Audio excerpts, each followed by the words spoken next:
Good morning. My name is Taryn, and I will be your conference facilitator today. Today's call is being recorded. At this time, I would like to welcome everyone to the BlackRock Incorporated Fourth Quarter 2022 Earnings Teleconference. Our host for today's call will be Chairman and Chief Executive Officer Lawrence D. Fink, Chief Financial Officer Gary S. Shedlin, President Robert S. Capito, and General Counsel Christopher J. Meade. All lines have been placed on mute to prevent any background noise. After the speaker's remarks, there will be a question and answer period. If you would like to ask a question during this time, simply press star, then the number 1 on your telephone keypad. If you would like to withdraw your question, please press star 2. Thank you. Mr. Meade, you may begin your conference. Good morning, everyone. I'm Chris Meade, the General Counsel of BlackRock. Before we begin, I'd like to remind you that during the course of this call, we may make a number of forward-looking statements. We call your attention to the fact that BlackRock's actual results may, of course, differ from these statements. As you know, BlackRock has filed reports with the SEC, which list some of the factors that may cause the results of BlackRock to differ materially from what we say today. BlackRock assumes no duty and does not undertake to update any forward-looking statements. So with that, I'll turn it over to Gary. Thanks, Chris. Good morning and Happy New Year to everyone. It's my pleasure to present results for the fourth quarter and full year 2022. Before I turn it over to Larry, I'll review our financial performance and business results. While our earnings release discloses both GAAP and as-adjusted financial results, I will be focusing primarily on our as-adjusted results.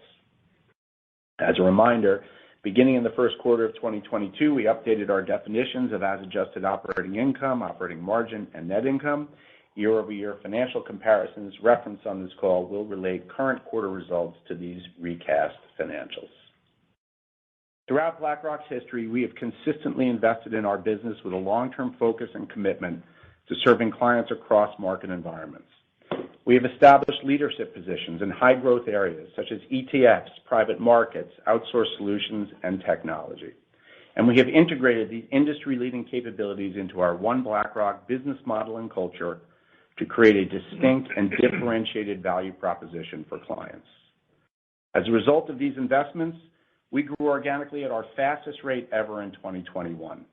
And while 2022 was one of the most challenging market environments in over 50 years, clients around the world once again turned to BlackRock for advice and assistance to construct more resilient portfolios. In good times and bad times, whether adding or reducing risk, our continued industry-leading organic growth demonstrates that clients are increasingly consolidating more of their portfolios with BlackRock for long-term solutions that solve their most challenging investment needs and address their unique risk preferences and priorities. During 2022, BlackRock generated industry-leading total net inflows of over $300 billion and delivered positive organic base fee growth. Importantly, we ended the year with strong momentum, generating approximately $114 billion of total net inflows in the fourth quarter, representing 3% annualized organic base fee growth and reflecting continued momentum in iShares and significant outsourcing mandates. Full-year revenue of $17.9 billion was down 8%. Operating income of $6.7 billion and earnings per share of $35.36 both declined 13% compared to 2021. For the fourth quarter, revenue of $4.3 billion was 15% lower year-over-year, primarily driven by the impact of lower markets and dollar appreciation on average AUM and lower performance fees. Quarterly operating income of $1.6 billion was down 25%, while earnings per share of $8.93 was 16% lower versus a year ago, also reflecting higher non-operating income and a lower effective tax rate in the current quarter. Non-operating results for the quarter included $159 million of net investment income, driven primarily by mark-to-market gains in our private equity co-investment and seed investment portfolios and our strategic minority investment in Envestnet. Our as-adjusted tax rate for the fourth quarter was approximately 23%, driven in part by discrete items. We currently estimate that 25% is a reasonable projected tax run rate for 2023, primarily due to an increase in UK tax rates, though the The actual effective tax rate may differ because of non-recurring or discrete items or potential changes in tax legislation. Fourth quarter base fee and securities lending revenue of $3.4 billion was down 14% year over year, in line with the corresponding decline in average AUM, primarily reflecting the negative revenue impact of approximately $1.7 trillion of market beta and foreign exchange movements on AUM over the last 12 months. Sequentially, fourth quarter base fee and securities lending revenue was down 4%, despite positive organic base fee growth in the quarter. Our fourth quarter annualized effective fee rate decreased by approximately 0.5 of a basis point from the third quarter, reflecting the previously discussed impact on our fourth quarter entry rate, continued mix change favoring lower fee mandates, and lower securities lending revenue. Fourth quarter and full year performance fees of $228 million and $514 million, respectively, decreased from a year ago. The declines primarily reflected lower revenue from liquid alternative and long-only mandates, partially offset by higher fees from illiquid alternatives. Notably, as our private markets business continues to scale, full-year performance fees from liquid alternatives increased 42% year over year, and our unrecognized deferred carry balance, which represents a portion of our potential future carry fee revenue, exceeds $1.4 billion. Our Aladdin business delivered record net new sales in 2022, and demand for our technology solutions has never been stronger. Quarterly technology services revenue increased 4% year over year, and full-year revenue of $1.4 billion increased 7%. Both periods reflected significant revenue headwinds associated with the FX impact on Aladdin's non-dollar revenue and market declines on Aladdin's fixed income platform assets. Annual contract value, or ACV, increased 8% year over year. On a constant currency basis, we estimate ACV would have increased 10% from a year ago. Total expense decreased 4% in 2022, reflecting lower compensation, direct fund expense, and G&A expense. For the full year, employee compensation and benefit expense was down 5%, primarily reflecting lower incentive compensation due to lower operating income and performance fees, and the lower mark-to-market impact of certain deferred compensation programs, partially offset by higher base compensation. Recall that year-over-year comparisons of fourth quarter compensation expense are less relevant because we finalized full-year compensation in the fourth quarter. 2022 direct fund expense decreased 7% year-over-year, primarily reflecting lower average index AUM. The sequential decline in quarterly direct fund expense also includes the impact of higher rebates that seasonally occur in the fourth quarter. Excluding product launch costs, fourth quarter G&A expense increased 2% year-over-year, reflecting ongoing strategic investments in technology and the impact of higher foreign exchange remeasurement expense, partially offset by lower occupancy and sub-advisory expense. For the full year, we estimate that core G&A expense was up 11% compared to 2021, primarily driven by higher technology spend associated with our Aladdin cloud migration and a return to more normalized levels of T&E expense. Our full-year as-adjusted operating margin of 42.8% was down 400 basis points from a year ago, primarily reflecting the negative impact of markets and foreign exchange movements on revenue and the ongoing longer-term strategic investments we have been making in technology and our people. BlackRock's industry-leading organic growth is a direct result of the disciplined investments we have consistently made through market cycles. As we've shown throughout our history, it's often in times of greatest uncertainty where BlackRock's differentiated model enables us to continue playing offense, and we emerge even stronger. Since July, we have been aggressively managing the pace of our discretionary spend so we would be better prepared for 2023, a year in which we will need to increasingly focus our resources on areas of greatest opportunity. In order to continue investing in our people and critical strategic priorities during the year, we recently restructured the size and shape of our workforce to free up investment capacity for our most important growth initiatives. By taking a targeted and disciplined approach to how we shape our teams, we not only increase investment capacity for these initiatives, but also create opportunities for our incredible talent. This resulted in a fourth quarter restructuring charge of $91 million, primarily comprised of severance and accelerated amortization of previously granted deferred compensation awards for approximately 500 impacted employees, or 2.5% of our global workforce. This charge appears as a single-line expense item on our 2022 GAAP income statement and has been excluded from our as-adjusted results to enhance comparison to prior periods. Our business is incredibly well-positioned to take advantage of the opportunities before us, and we remain deeply committed to optimizing organic growth in the most efficient way possible. At present, we would expect our headcount to be broadly flat in 2023. Optimizing the shape of our talent pyramid and growing our footprint in iHub innovation centers will continue to be central to our talent strategy, allowing us to continue to support growth at scale.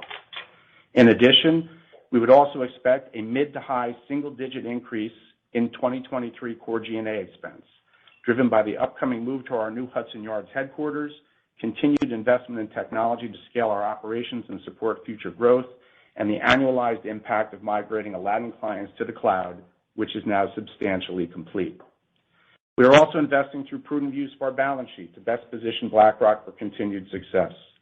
During 2022, we allocated $1.2 billion of new seed and co-investment capital to support our growth, and our year-end portfolio now approximates $3.9 billion. Our strategic minority investments are reinforcing various elements of our strategy and simultaneously generating very attractive returns for our shareholders.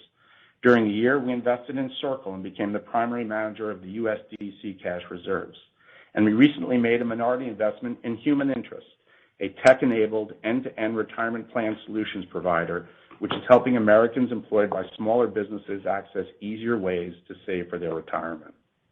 We also remain committed to systematically returning excess cash to shareholders through a combination of dividends and share repurchases, and returned a record $4.9 billion to shareholders in 2022, including $1.9 billion of share repurchases, an increase of over 30% from 2021.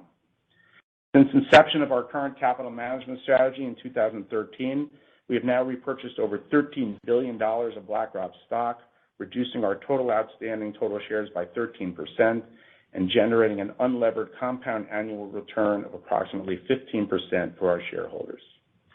At present, based on capital spending plans for the year and subject to market conditions, including the relative valuation of our stock price, we are targeting the repurchase of at least $1.5 billion of shares during 2023.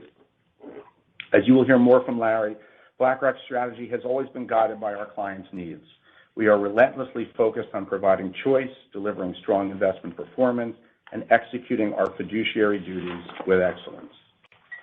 This enables us to build deeper and broader relationships with more clients and drive differentiated growth across our platform. Fourth quarter long-term net inflows of $146 billion, representing 8% annualized organic asset growth, were led by flows into strategic growth areas, including ETFs, outsourced solutions, and illiquid alternatives. Full-year long-term net inflows of $393 billion were positive across all regions, led by net inflows of $230 billion from clients in the United States. BlackRock generated industry-leading ETF net inflows of $220 billion in 2022, representing 7% organic asset growth and 3% organic base fee growth, including a record $123 billion into bond ETFs. Fourth quarter ETF net inflows of $90 billion reflected some seasonality, but also reflected the diversity of our product and client segments. Surging demand for our bond ETFs, which saw $47 billion of net inflows, represented the second best quarter in our history. We also saw continued strength in core equity ETFs as well as precision exposures as clients reassessed tactical asset allocation changes during the quarter.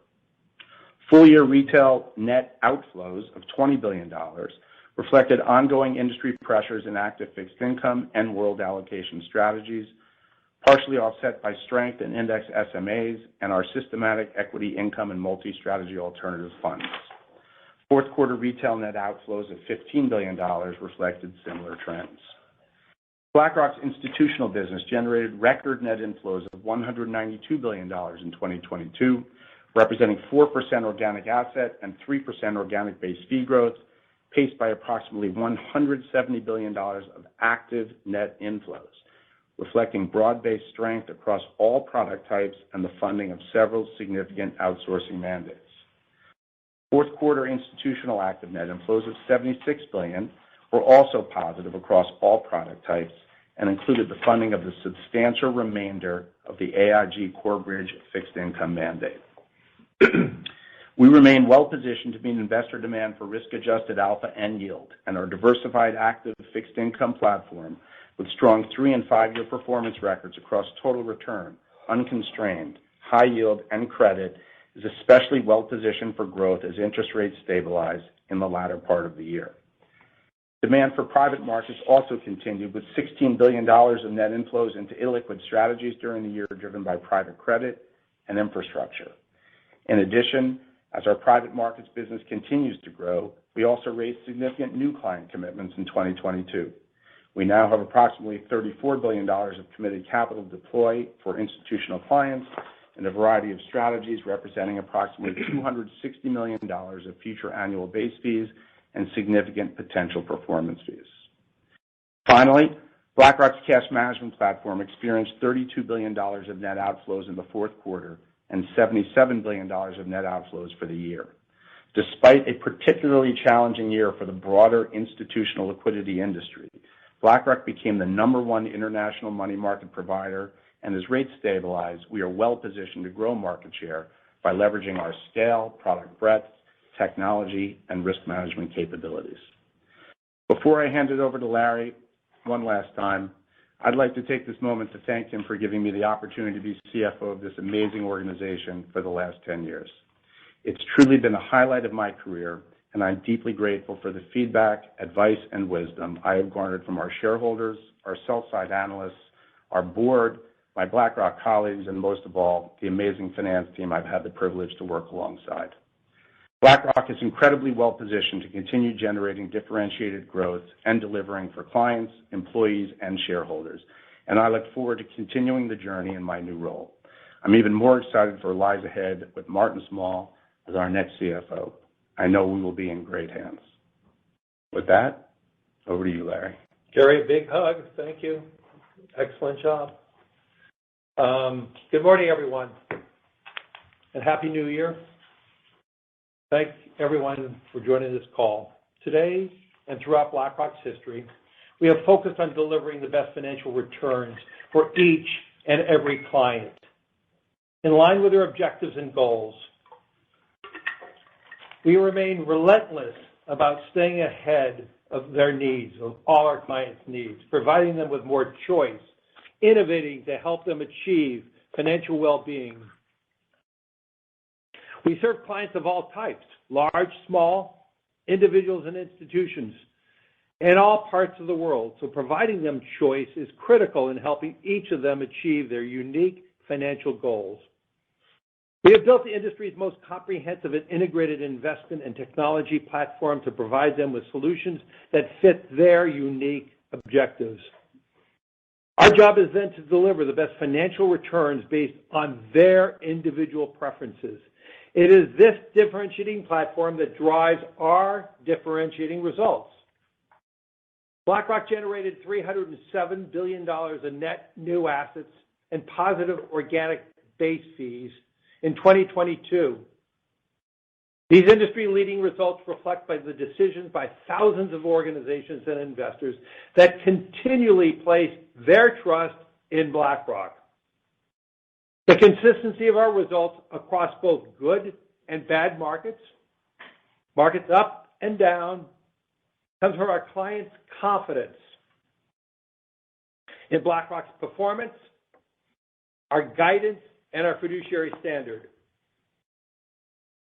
In the United States, we generated $230 billion of long-term net inflows, and flows were positive across all regions throughout the world.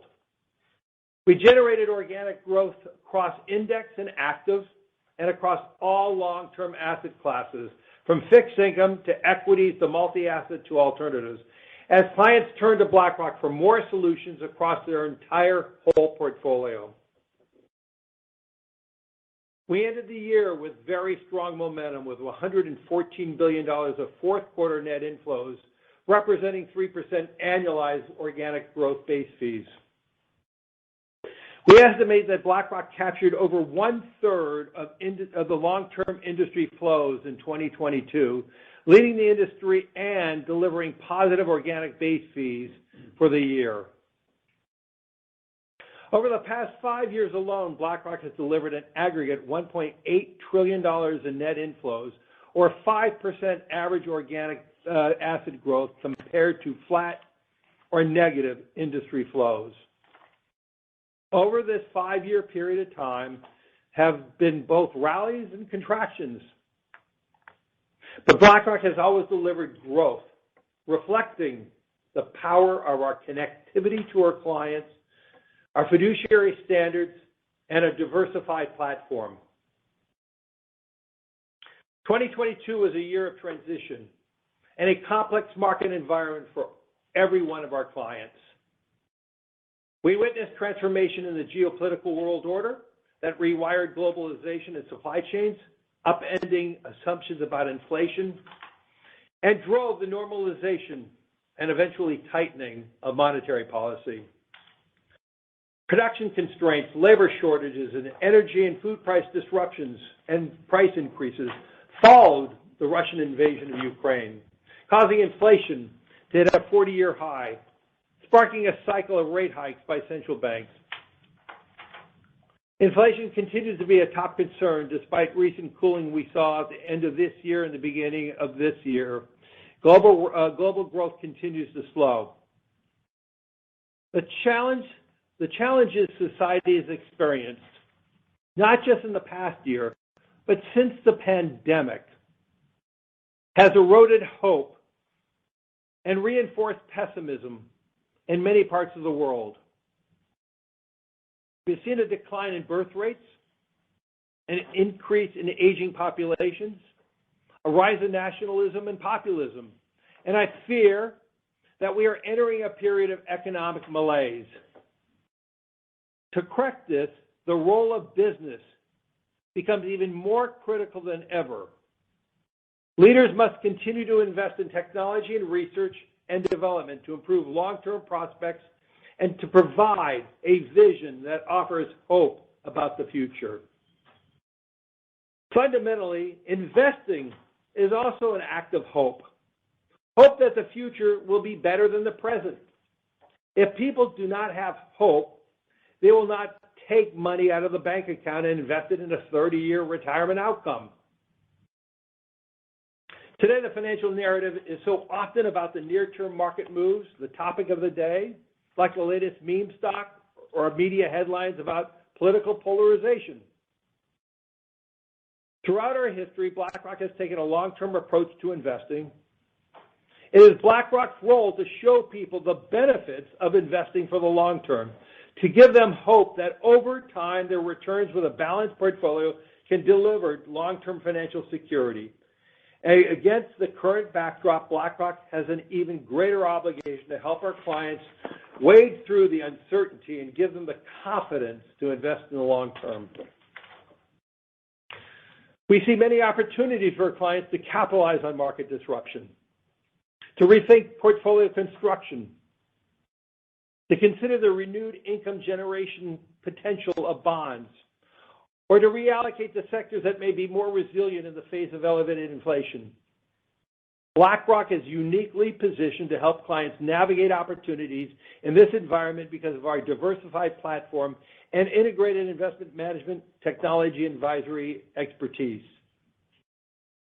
Our whole portfolio approach is resonating more than ever before and underpins the record of $192 billion of long-term net inflows from institutional clients in 2022.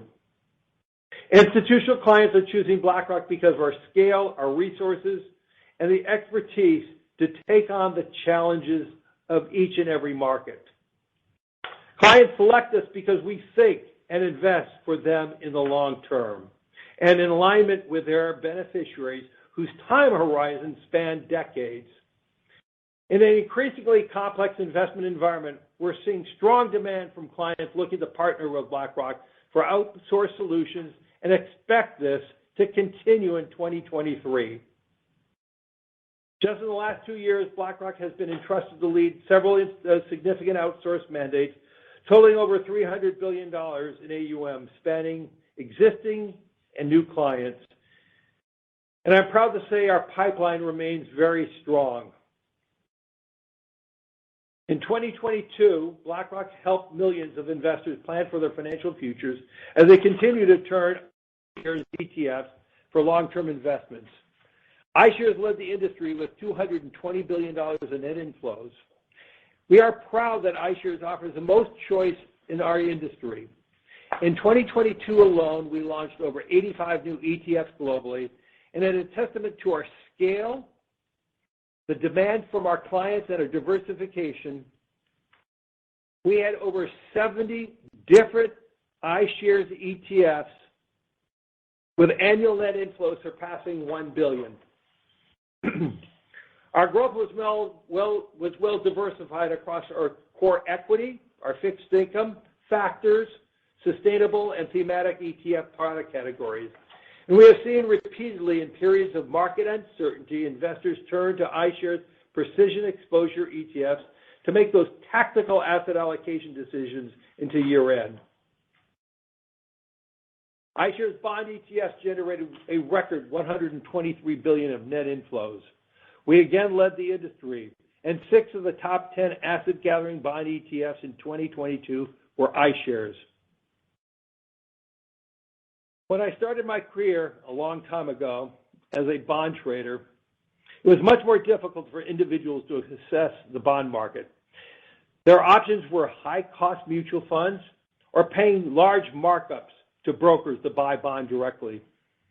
20 years ago, iShares launched the first 4 U.S.-listed bond ETFs, and today we provide over 450 ETF choices across our $760 billion iShare fixed income platform. In an uncertain rate and credit environment this year, iShares bond ETFs benefited from having the most diverse product offerings in the industry, spanning governments, investment grade, high yield, emerging markets, municipals, innovations like buy rights, and I-bonds. The diversification means we can meet our clients' demands as it evolves. Earlier this year, investors used iShares bond ETFs to express preference for short duration treasuries. And more recently, our high yield, our corporates, long duration ETFs have been leading the flows. The role of bonds in a portfolio is increasingly relevant for the first time in years. Investors can actually earn very attractive yields without taking much duration or credit risk. Just a year ago, the U.S. 2-year Treasury note was yielding approximately 90 basis points, and today they're earning over 4%, with corporate bonds earning over 5%, and high yield earning 8%. Clients are coming to BlackRock to help them pursue generational opportunities in the bond market, and our leading $3.2 trillion fixed income and cash platform is well positioned to capture accelerating demand. In addition to our industry-leading bond ETF flows, clients turn to BlackRock's high-performing active platform, where over 80% of taxable fixed income assets are performing above benchmarks or peer medium for the 3- and 5-year period. There will be more money moving around, and as investors recalibrate, we believe we will benefit as clients build portfolio with high-performing active investments alongside ETFs and, of course, private market strategies. The need for income and uncorrelated returns against the backdrop of higher inflation and a more challenged market for public equities will continue to drive demand for private markets. We raised $35 billion in client capital in 2022, led by private credit and infrastructure. We're successfully scaling successor funds, delivering larger funds through raises of subsequently fund vintages. In 2020, our third global energy and power fund raised a total of $5 billion, surpassing the total assets of vintage 1 and 2 combined. In 2022, the fourth fund raised $4.5 billion in initial investor commitments at first close, achieving over half of our targeted $7.5 billion raise. Our diversified infrastructure funds are providing social and economic benefits to communities in the United States and around the world. We recently announced an agreement to form GigaPower, a joint venture with one of our diversified infrastructure funds, and AT&T, which upon closing will provide fiber networks to customers and communities outside AT&T's traditional service area. The network will advance efforts to bridge the digital divide and ultimately help spur local economies in the communities in which Gigapower operates. One of the largest opportunities in infrastructure investing over the coming years will be the renewable infrastructure. In the United States, the Inflation Reduction Act contains a range of measures to spur greater investment and demand for renewable energy, infrastructure, and technology. In Europe, the energy supply shocks of 2022 have only sharpened the focus on energy security and given rise to the European Commission's REPower EU plan for renewable energy investment. Client demand for income and uncorrelated returns also resonate in our multi-asset and fundamental active equity platforms, where we saw in our tactical asset allocation and equity dividend franchises, we see great opportunities for clients in our income and dividend growth equity offerings, which can be tools to help thread the needle between generation income and growth that could potentially outrun inflation. Aladdin is foundational to how we serve clients across our platform. It helps us deliver precise tracking for our iShares ETFs. It allows us to onboard and service increasingly large, complex mandates, and it has consistently demonstrated its value in proceeding and processing high trading volumes and providing transparency into portfolios in volatile markets. Our multi-decade investment in Aladdin continues to differentiate BlackRock and continues to differentiate Aladdin, both as an asset manager and as a leading fintech provider. Periods of market volatility have historically underscored the importance of Aladdin, and in 2022, we saw record net sales of Aladdin contributing to 10% growth in our annual contract value on constant currency basis. We see clients doubling down on technology and leveraging fewer providers to do more with less. This is evident by our mandates this year, about half spanning multiple Aladdin products.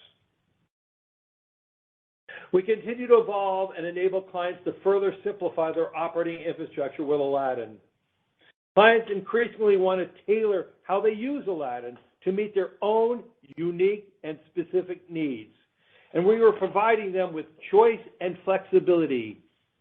We are creating deep integration with ecosystem providers and third-party technology solutions. Our partners include asset servicers, cloud providers, digital asset platforms, trading systems, and others who can work with clients in their Aladdin environment to provide a more customized and seamless end-to-end experience. We continue to innovate in a variety of areas to expand the choice we offer clients. We're transforming on how clients can engage with companies they are invested in through our voting choice technology. BlackRock was the first organization to build and launch technology empowering institutional clients in BlackRock separate accounts and nearly 650 pooled vehicles to choose how to vote the shares of the companies they own through our own index capabilities. Nearly half of our clients' index equity assets under management are now eligible. This includes all public and private pension plans we manage in the United States, as well as retirement plans serving more than 60 million people around the world. And in just the last 6 months, the number of index equity clients nearly committed to voting choice has more than doubled. We're also working to expand this capability to individual investors in markets like the United Kingdom and in funds where it's possible. The majority of BlackRock's clients are investing to finance retirement.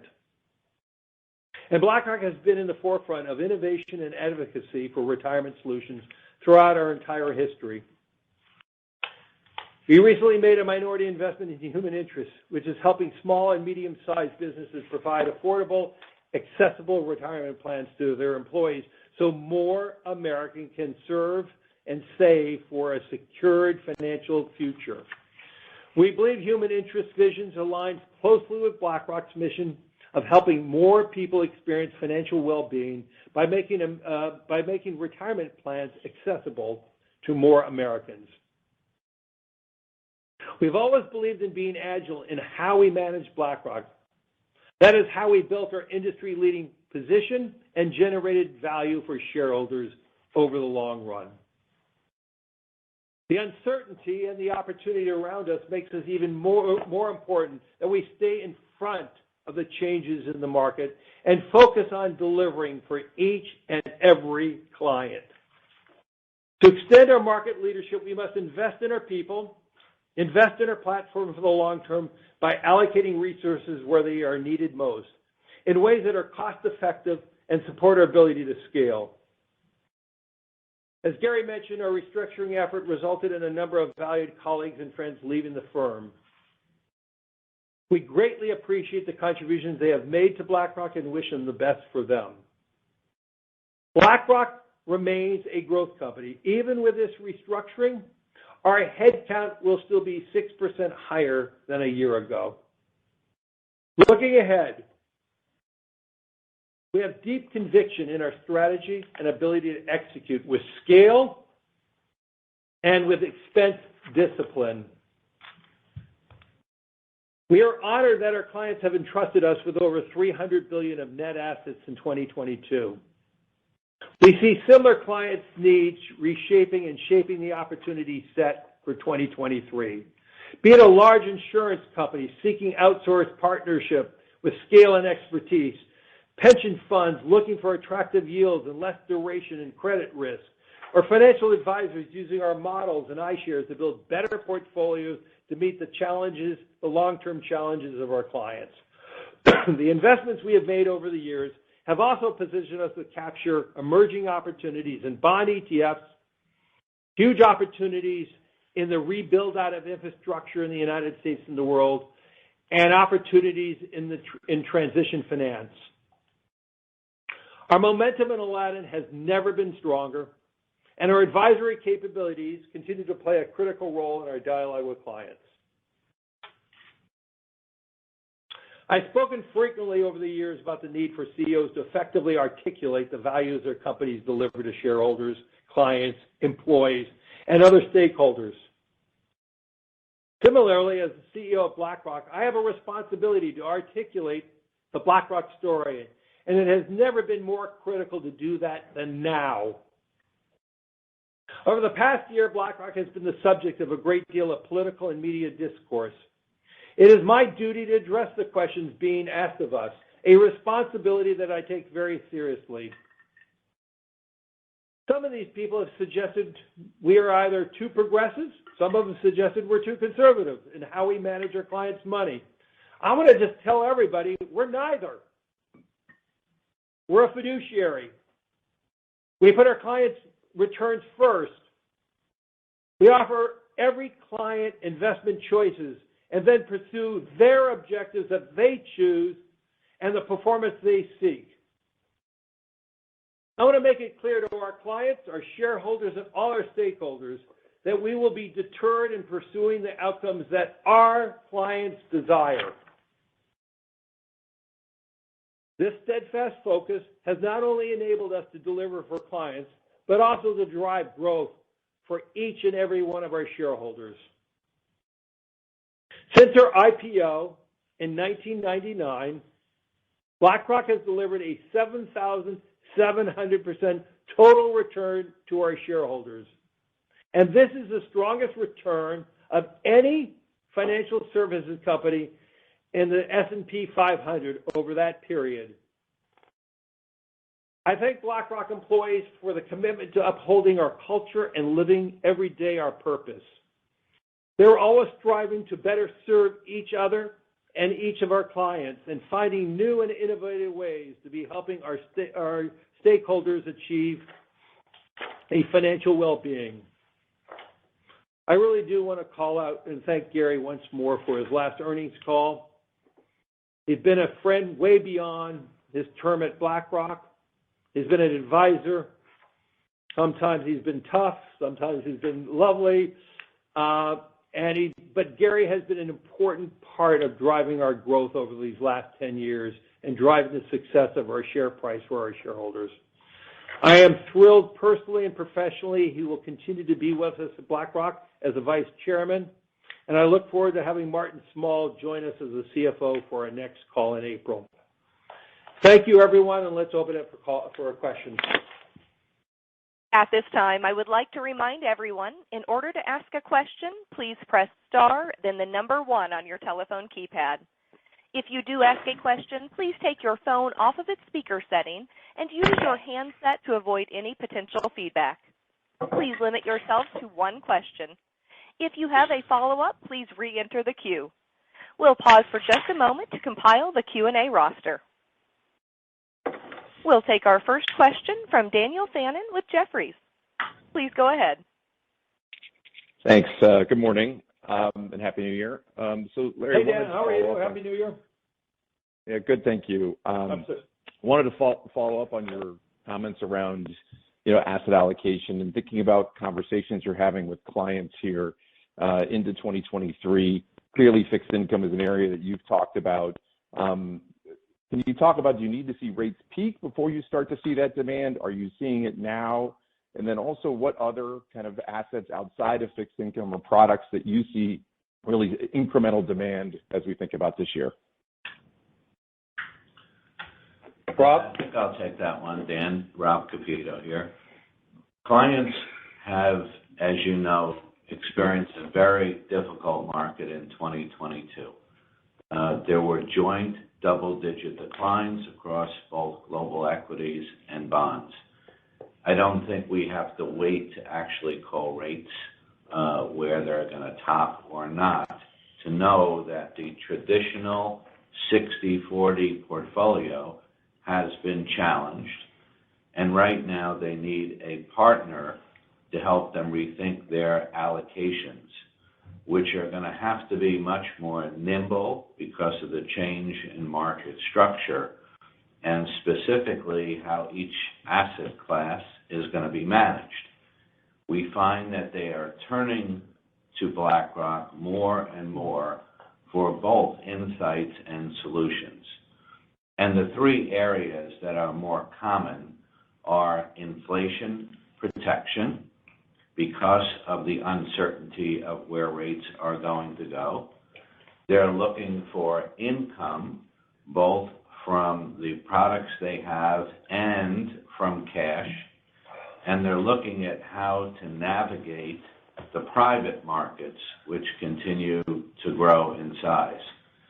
We have built over the years a platform that is allowing us to address these client needs both in good markets and in bad ones.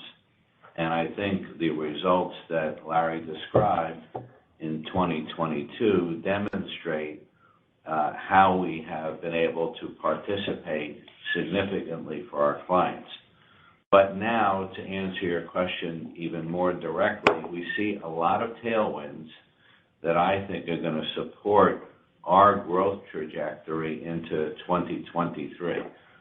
The first one is certainly fixed income, because for the first time in years, insurers and pension funds can actually earn very attractive yields without taking much duration or credit risk. And our $2.5 trillion fixed income platform is strong. The performance across our flagship franchises are excellent, and we are well positioned to help clients add back to their allocations as the rate environment stabilizes. So our fixed income teams, both in active and in passive, are ready. A lot of that will come through ETFs, and we expect that the industry is going to reach $15 trillion in the next few years, with iShares leading the growth as it did in 2022. Whether it's through fixed income, core, or precision, we have the most diversified lineup of ETFs. And as you know, in the U.S., ETFs only represent 2.3% of the bond market. So we have a lot of runway here. On the private market side, I would emphasize infrastructure and private credit. And one of the largest opportunities will be in renewable infrastructure, and that will benefit even more from the Infrastructure Reduction Act that has been passed in the U.S. And an example Larry gave in his remarks was the recently announced infrastructure JV with AT&T called Gigapower, which is an example of this momentum, which we think there will be many other JVs available to us with other companies in renewable infrastructure. And private credit continues to expand as public financing retreats and more companies seek capital. And there are a couple others that I think should be highlighted, especially as growth areas for BlackRock. One is outsourcing. And we have seen this trend over the last several years, and our recent successes with significant size mandates are going to position us well to execute on a strong 2023 pipeline. One that has been overlooked is models. There is a shift in wealth management from individual stock fund selection to a whole portfolio-based approach, and that is accelerating demand for models. More importantly, BlackRock managed models are only a fraction of the opportunity. The biggest growth potential comes from other model managers using iShares and other index products as building blocks in very large size in their asset allocation. And then, of course, lastly is Aladdin, because you know that in periods of market volatility, it has historically increased the importance of Aladdin to our clients, as we saw in our record net sales in 2022. So all of these position us for continued growth in the years ahead.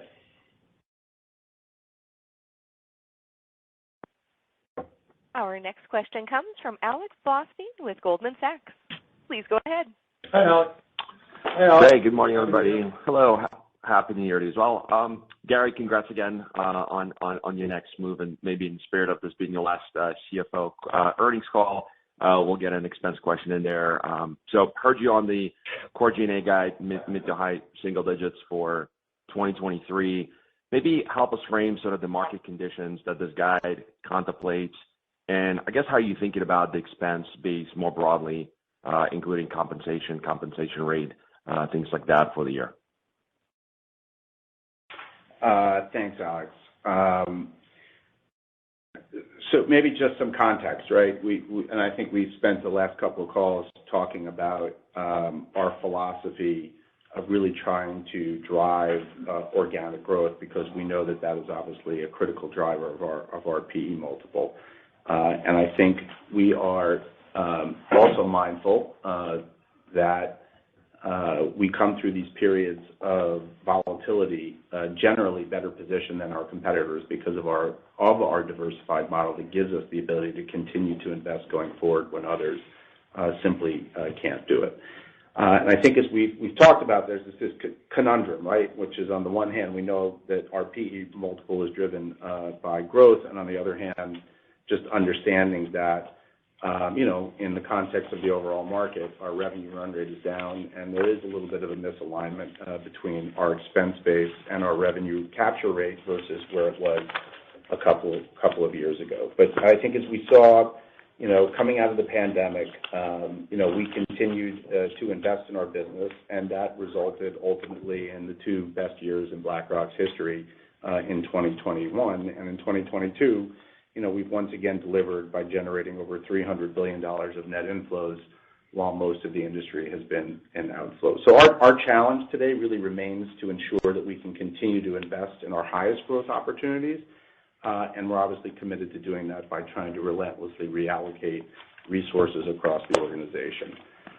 We obviously don't go into a year predicated on any beta assumptions. We try to take beta out of it. I think Rob Kapito did an amazing job of explaining where we think most of the growth potential are on the revenue side. And so it's with that in mind that in July, we really began to more aggressively manage the pace of our hiring, and our discretionary spend, and more recently determined to effect a broader restructuring of the size and the shape of the workforce to really free up that investment capacity to ensure that we can continue to basically drive our most important growth initiatives and obviously create opportunities for our talent to develop and prosper. So I think you've seen that, and we talked about that. For next year, we expect our headcount will be broadly flat. We are going to continue to optimize our talent pyramid and grow footprint in iHub innovation centers globally in the U.S., EMEA, and APAC. And as I mentioned, we would expect a mid to high single-digit increase in our core G&A expense. That's coming off a lower base because, as you know, we initially had given you guys 13 to 15% increase. We actually came in closer to 11.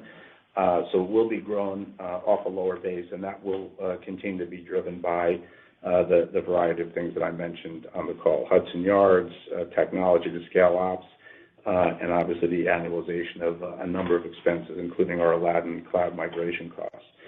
But I really want to remind everyone that our highest margin business is beta, and obviously we've seen that both on the way up and we also see it on the way down. And as markets hopefully recover, we are very confident to say that our revenue growth over the long term should meaningfully outpace our growth in any of these discretionary expense items and ultimately be accretive to our operating margin.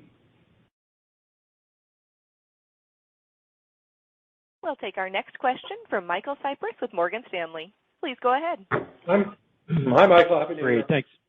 Hey, good morning. Happy New Year. And Gary, congratulations on an amazing 10-year run as CFO. Wish you all the best in your new role.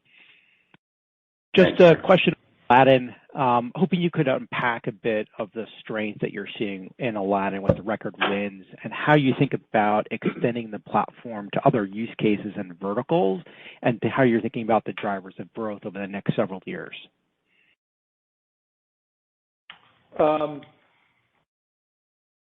We have been incredibly focused in broadening the capabilities of Aladdin, as you know, over the last 10 years, whether it's Aladdin Provider, the work we are doing related to the trading platforms. So on top of that, with Aladdin Accounting, using Aladdin for private markets through eFront. And then I would say probably one of the more interesting directions is using Aladdin for whole portfolio reviews and views. All of this is just leading to more and more conversations. On top of that, as we built up deeper and deeper expertise in different products, the clients who have historically hired us years ago, who only, let's say, in a fixed income platform, are now looking at Aladdin across privates, across equities, across other areas. So let's be clear. A lot of the growth is with existing clients, but also a lot of growth is now with the new clients. So we're not only just seeing clients in the old geographic footprint, we're seeing new clients expanding geographically, more and more client flows now in Europe, much more in the Middle East. We won our first client in Africa. Over the years, we've become one of the leading technology platforms for the pension fund community in South America and Mexico. So Aladdin is becoming one of the key enterprise components of the ecosystem in various parts of the world. And I do believe when you have market shocks, when you have dislocations and volatility, it truly underscores the need for a more fulsome, connected enterprise operation. Historically, people thought of Aladdin as risk management.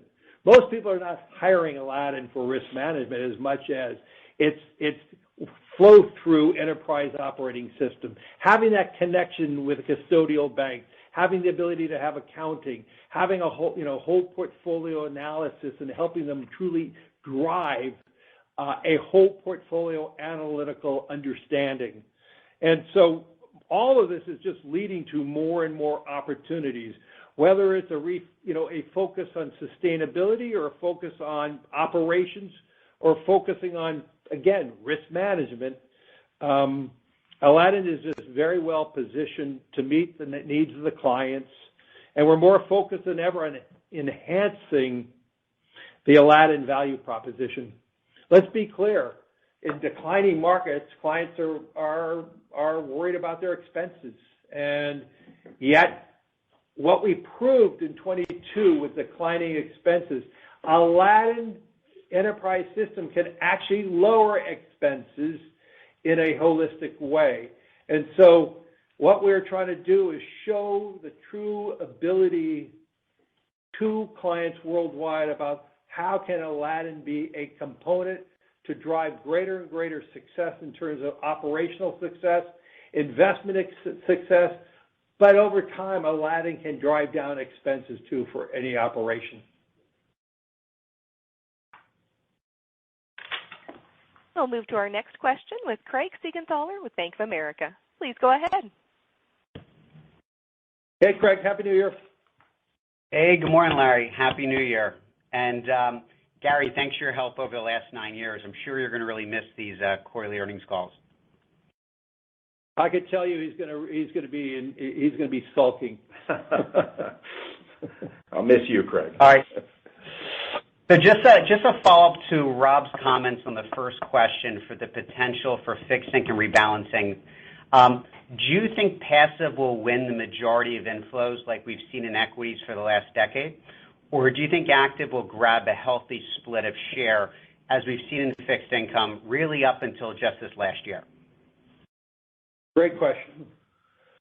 So the majority of investors in fixed income ETFs are not passive. They're active.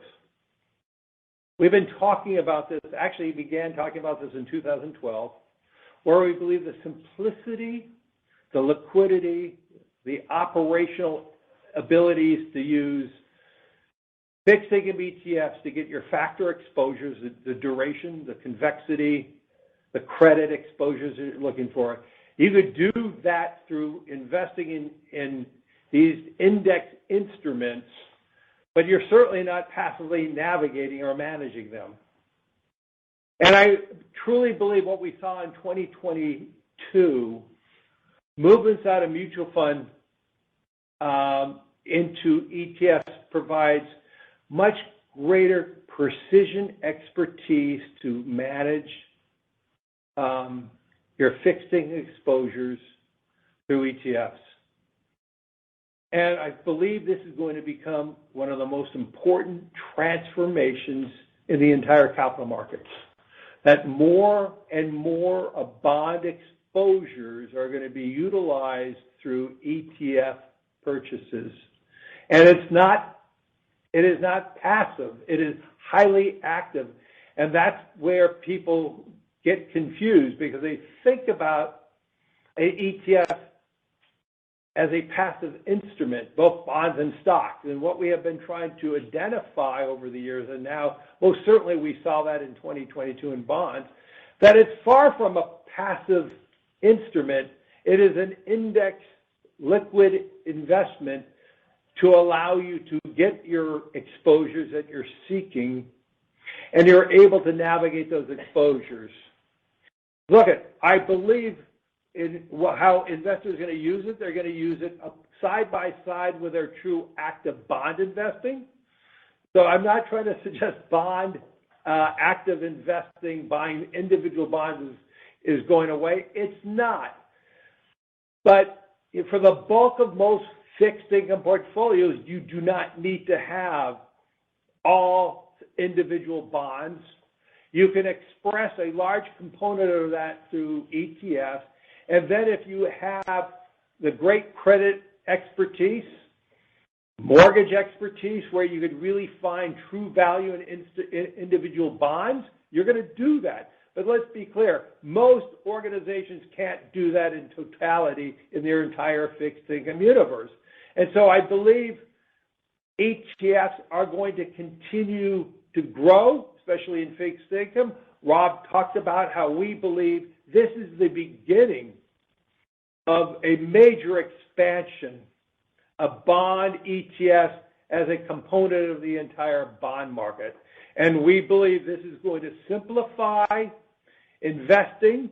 It's going to make investing in bonds easier, with more liquidity, and it's going to be cheaper. And I believe this is only the beginning. Using index-like instruments like bond ETFs to actively invest, to actively express your exposures that you're seeking, alongside, side by side, in individual bond selections. And we are seeing that with every, if not all, but I'm going to say every active bond investor is now using ETFs as a component of their active expression of exposures. I would just add, Craig, one thing, is I believe we are going into a period of time in fixed income where you can add alpha in your individual bond selection or where you are on the curve, and you can do it through both active and passive, as Larry is saying, but it will all come down to the ability to add alpha. I can give you an example now in the short end of the curve, which a year ago was very low yielding. Today we can find opportunities to earn a 5.5% to 6% in a very short duration. That is going to be active. So it is a combination of both, but it will depend on where a client can find the most alpha to determine the split between both ETFs, index, and active, as you call active. Ladies and gentlemen, we have reached the allotted time for questions. Mr. Fink, do you have any closing remarks? I do, operator. I want to thank everybody for joining this morning and for your continued interest in BlackRock. Our fourth quarter and full year performance is a direct result of our commitment in serving our clients, each and every one individually, providing them choice and helping them through guidance with our fiduciary standards and helping evolve and build their needs for the long term. I'm incredibly excited about 2023 and the opportunities ahead of us, and I believe BlackRock is in a position that unlike any other time in our history. I want to thank all of you, and everyone, please have a great start to our new year. This concludes today's teleconference. You may now disconnect and have a great day.